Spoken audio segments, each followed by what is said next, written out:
今日維修呢一部係圖書吧嘅抽濕機，咁開始係顯示 FL， 之後嘅話咧又係嗰個叫咩啊？嗰個 H 唔知幾啊，我都唔記得咗。因為再通着咗之後嘅話咧，就着機，但係咧唔抽風、唔吹風、唔製冷。咁一切問題係喺佢身上，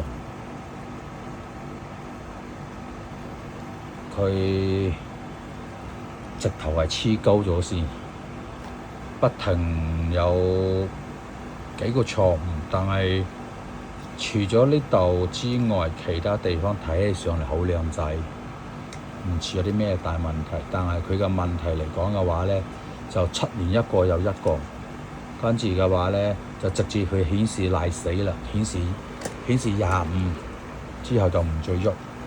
咁我哋而家單獨去測試佢裏邊嗰個情況，因為我哋而家係唔用塊板，唔要塊板啦，而家直接係將佢驅動咗，硬性驅動。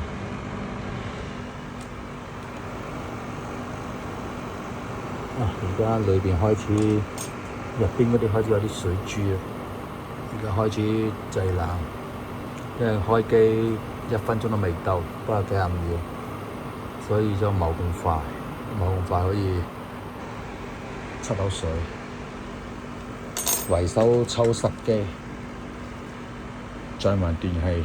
咁有時大家唔好睇住我哋手頭上嘅嗰幾蚊雞話好賺，其實我哋過程之中嘅話，我哋要攝入唔少嘅呢啲蟲香啊，同埋嗰啲咁樣嘅廢氣，係啦。所以有時你覺得人哋啲錢好賺，但係你唔知人哋背後走咗幾多嘢，係咪？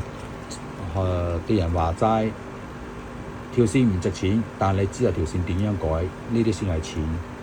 係啦，所以有時大家唔好諗住話，哇！你做維修樓咁樣好賺嘅，唔能夠咁講嘅，大佬。各行有各行大家嘅諗法嘅，係嘛？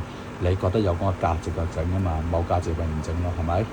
咁反正我哋整一部機，講翻全部同你改晒，配晒佢，先至收400蚊。咁你話嗰400蚊，我哋人工再加材料，再加零件，再加幫你重新接嗰啲線，你話我賺到你幾多錢咧？